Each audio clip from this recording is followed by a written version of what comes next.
জয় হিন্দ বন্ধুরা, আমি দীপ আর আপনারা দেখছেন আপডেট ইন্ডিয়া। বন্ধুরা, সত্য কথা একটাই যে সত্য কথা আপনি যখন সবার সামনে তুলে ধরবেন তখন সেই ব্যক্তির প্রচন্ড খারাপ লাগে। এজন্য সত্য অনেকে পছন্দ করে না। ভিখারিকে ভিখারি বলবেন, খারাপ পাবে। কাংলাকে কাংলা বলবেন, খারাপ পাবে।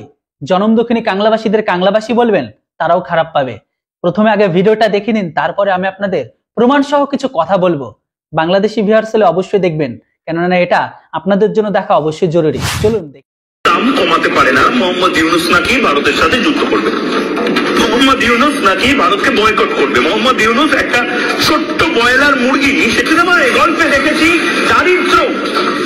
দারিদ্র পরিবার কাকে বলে, দরিদ্র পরিবার কাকে বলে, দারিদ্রতা কাকে বলে দেখেছি। বাংলাদেশের মানুষ এখন এই মুহূর্তে মাছের কাঁটা কিনে খাচ্ছে। গরিব মানুষ আর ছোট মাছও কিনতে পারছে না। মাছের কাঁটা, গাড়ি, ঘুড়ি, মুরগি, পাঠার যে নারী ভুড়িগুলো রয়েছে, সেই সমস্ত কিছু কুকুর বিড়ালের জন্য যে খাবার থাকে সেই খাবার এখনো মানুষের পাতে। এই হচ্ছে এখন বাংলাদেশে মোহাম্মদ ইউনুসের আমলে। তোর এই খবর দেয় কে রে? মানুষ মুরগির নারী ভুড়ি খাইতেছে, তোর এই খবর কে দেয়? তোরা খাস নাকি এগুলা? হ্যাঁ, এটা কি দেখতো? এইটা মুরগির ভোনা, আর এটা গরুর কলিজা। দেখছেন কখনো? না না, এই পাগলটারে কে খেপাই দেয়? ওর কোনো ব্যক্তিত্ব বোধ আছে? লাইফে তো ভিউটাই সবকিছু না। এই পাগলটারে একটু থামাইতে হবে। ওরে হাঁস মুরগির ডিম না দিয়ে উট পাখির ডিম এবার সত্যি সত্যি ওর পিছন দিয়ে ঢোকাই দিতে হবে।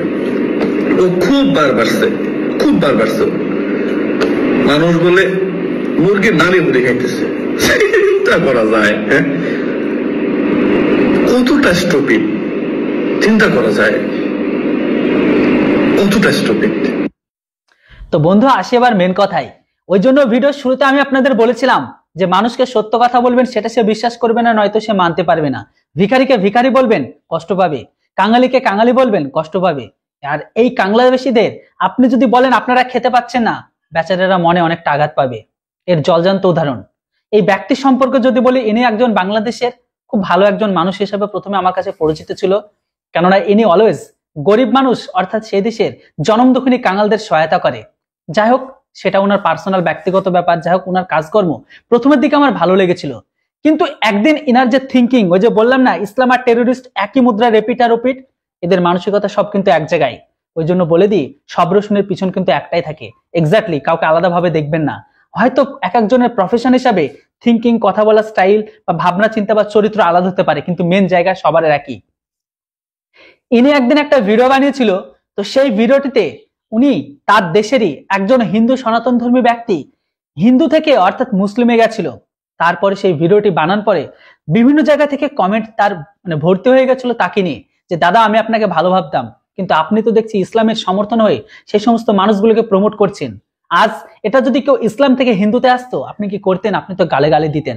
তো সেই টাইমে আরো অনেক কিছু হয়েছে। যাই হোক, এটা ধর্মের ব্যাপার চলে যাচ্ছে, আমি এটা বলতে চাই না, কেননা সেখানে ওই জায়গাটার পরে ওনার একটা ইমেজ নষ্ট হয়ে যায়, বা ওর যে রিয়েল চরিত্র বা ও কি ভাবনা রাখে সেটা কিন্তু সকলের সামনে প্রকাশ পায়। তারপরে জানি না কি হয়েছে, ভিডিওটা আমি আর খুঁজে পাইনি। হয়তো উনি প্রাইভেট করে দিয়েছেন বা ডিলিট করে দিয়েছেন। যাই হোক, তারপরে থেকে ওনার প্রতি যে আমার একটা সম্মান, ওনার প্রতি যে একটা ভালোবাসা ছিল, সেটা আমি বুঝে গেছি, সেটা আর করি না। রিসেন্ট উনি ভারতের তরফ থেকে যে সমস্ত কথাগুলো বলা হয়েছে, উনি প্রচন্ড রেগে গেছে। রেগে যাওয়াটা স্বাভাবিক। ওই যে বললাম না, ভিখারিকে ভিখারি বলবেন, খারাপ পাবে। বেজন্মাকে বেজন্মা বলবে, কষ্ট পাবে। কেননা সত্য সকলে মেনে নিতে পারে না। ইনাকে যখন ভারতের তরফ থেকে বলা হয়েছে যে আপনাদের দেশের মানুষগুলো মাছ কিনে খেতে পারে না, মাছের কাঁটা কিনে খায়, বা মুরগি কিনে খেতে পারে না, মুরগির নাড়ি ভুড়ি বা পালকগুলো কিনে খায়, এই কথাটা শুনে ওনার প্রচন্ড খারাপ লেগেছে। উনি ভাবছে সবই হয়তো ওয়েস্ট বেঙ্গলের মিডিয়া বানোয়াট খবর ছড়াচ্ছে।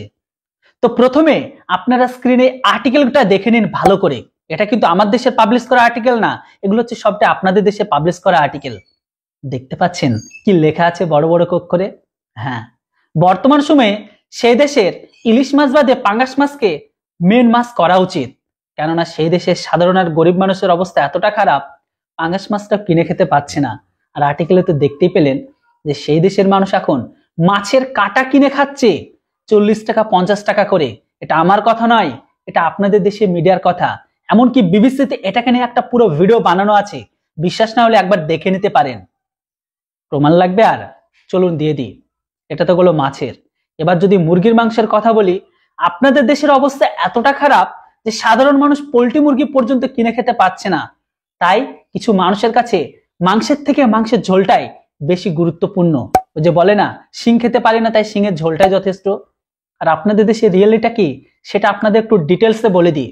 মনে আছে যখন আপনাদের দেশে ঈদ আসে, বিশেষ করে কোরবানির ঈদ, আপনাদের দেশে ঢাকা থেকে শুরু করে আপনাদের সিটিগুলোর অলিতে গলিতে কিভাবে জনম দুঃখিনী ভিখারি কাঙালগুলোর লাইন পড়ে? এগুলো আমার কথা নয়, সব আপনাদের দেশের মিডিয়াতে ভিডিও আপলোড করা হয়। সেই দেশের অর্থাৎ পূর্ব পাকিস্তানের বঙ্গদেশের কঙ্গবাসীরা বা কাঙালবাসীরা তারা লাইনে দাঁড়িয়ে বলে, হায় আল্লাহ, আমরা সারাটি বছর অপেক্ষা করে থাকি শুধুমাত্র এই একটি দিন এক টুকরো গোস্ত পাওয়ার জন্য। তবুও যে সমস্ত মানুষগুলো কুরবানি দেওয়ার ক্ষমতা থাকে তারা গোস্তটা পর্যন্ত আমাদের হাতে দেয় না, বরং তারা এক টুকরো দিয়ে বাকিটা ফ্রিজে রেখে দেয় সারা বছর খাবে বলে। সরি, সারা বছর বললে একটু বেশি হয়ে গেল, কয়েক মাস খাবে বলে। এটা তো গেল আমার কথা, কিন্তু আপনাদের দেশের মিডিয়াতে যদি একটু সার্চ করেন যে আপনাদের দেশের মানুষ কি খেতে পাচ্ছে আর পাচ্ছে না, এখন তো আমরা দেখতে পাচ্ছি। সত্যগুলো একটু মানার চেষ্টা করুন। বর্তমান সময়ে আপনাদের দেশের ঘরের ভেতরে অবস্থাটা কি সেটা আপনি কি করে বুঝবেন? আপনার তো বোঝার কথা নয় না, কেননা আপনি একটা সেক্টরে কাজ করেন বা জব করেন। কিন্তু আপনাদের দেশে রিক্সাওয়ালা, দিন মজুরিওয়ালা, যারা দিন আনা দিন খায়, তাদেরকে জিজ্ঞাসা করুন তাদের অবস্থাটা কোথায় গিয়ে দাঁড়িয়েছে। একবার সবজির দামগুলো বলবো নাকি? না এটা শুনে আমাকে বলবেন যে ভারতীয় মলম বিক্রি করা একজন মিডিয়া বা একজন ভারতীয় ইউটিউবার বা মলম বিক্রেতা ইউটিউবার সে এসে আবারও প্রোপাগান্ডা শুরু করছে? ভাই, এগুলো আমার কথা নয়। ওই যে আপনাদের আগেই বলেছিলাম, ইসলাম আর টেরোরিস্ট একই মুদ্রার রিপিট আর রিপিট। আপনার ভেতরের কি মানসিকতা সেটা আমি অনেক আগেই দেখে নিয়েছি। আপনাকে যে একটা ভালোবাসতাম বা একটা সম্মানের জায়গা দিয়েছিলাম, সেই দিনের পরে থেকে সেটা উঠে গেছে। ভাই, এগুলো বাদ দিন, রিয়েলিটিটা দেখুন। আপনাদের দেশের ঘরের ভেতরে যে সমস্ত কর্মকাণ্ডগুলো হচ্ছে সেগুলো জাস্ট ভারত রিপিট করছে, এতেই আপনাদের পিছনে জ্বলছে। আপনাদের দেশের ঘরের ভেতরে কি হচ্ছে সেটা আপনার থেকে তথ্য বেশি আমার কাছে আছে, তাও আবার রিয়েল। কেননা আপনাদের দেশের মেন স্ট্রিম মিডিয়াগুলো সেই খবরগুলোকে পাবলিশ করতে দিচ্ছে না, প্লাস অন্তর্বর্তী সরকার। কিন্তু সেই সমস্ত জায়গার প্রতিটা খবর কিন্তু আমাদের কাছে আছে। কিছু ভিডিও সেগুলো পাবলিশই করেছি, কিছু পোস্ট সহ। বর্তমান সময়ে সনাতনী ধর্মীদের কনভার্ট করছেন টাকার বিনিময়ে, জোরপূর্বক। না করলে কি করছেন? ধর্ষণ করছেন। এই সমস্ত খবরগুলো আপনারা কি খোঁজ রাখেন? হয়তো জানেন, কিন্তু সেটা মানছেন না। এবার রইল বাকি উনাকে ডিম থেরাপি দেওয়ার কথা। কিন্তু ভাই, আমার মনে হচ্ছে আপনাকে তো সবকিছুর প্রমাণ দিলাম, গরুর মাংসের নাড়ি ভুড়ির ব্যাপারটা, মাছের ব্যাপারটা, কিন্তু আমার মনে হয় আপনাকে কিসের থেরাপি দেওয়ার দরকার জানেন? কামার যখন ওই যে লোহার রডকে যখন গরম করে কোনো জিনিস বানানোর জন্য দেখেছেন লাল টকটকে করে, তারপরে তো ওটাকে পিটিয়ে আকার দেওয়া হয় বা শেপ দেওয়া হয়, এক্স্যাক্টলি ওই উত্তপ্ত লোহা আপনার পিছন দিক দিয়ে ঢুকে ওপর দিক দিয়ে বের করা উচিত। কেননা আপনাদের দেশের মানসিকতা এতটা খারাপ হয়ে গেছে বা এতটা জঘন্য বা আপনারা এতটা কুলাঙ্গার তৈরি হয়েছেন যে দেশের ঘরের ভেতরে পরিস্থিতি নিয়ে কথা না বলে অলওয়েজ ভারত কি বলছে, ভারত বিরোধিতা কেন করছে বা ভারত আমাদের সম্পর্কে কেন বলছে সেগুলোর পিছে পড়ে আছেন। একবার খোঁজ নিয়ে দেখুন যে আপনাদের দেশের ঘরের ভেতরে আগে কি অবস্থা ছিল আর এখন কোন অবস্থাটা আছে। বর্তমান সময়ে ভারতীয় মিডিয়াকে পাগল বলুন আর মলম বিক্রেতা কথা বলুন, ভারত বলছে বলে আপনাদের খারাপ লাগছে। আপনাদের দেশের এখন অন্তর্বর্তী সরকার আসার পরে থেকে আপনারা কতটা প্রোটেস্ট করেছেন আপনাদের দেশের পরিস্থিতি নিয়ে, আপনারা কতটা কথা বলেছেন যে আগে স্বৈরশাসন সরকারের আমলে আমাদের সাধারণ মানুষগুলো তো খেতে পেত, এখন কেন খেতে পায় না।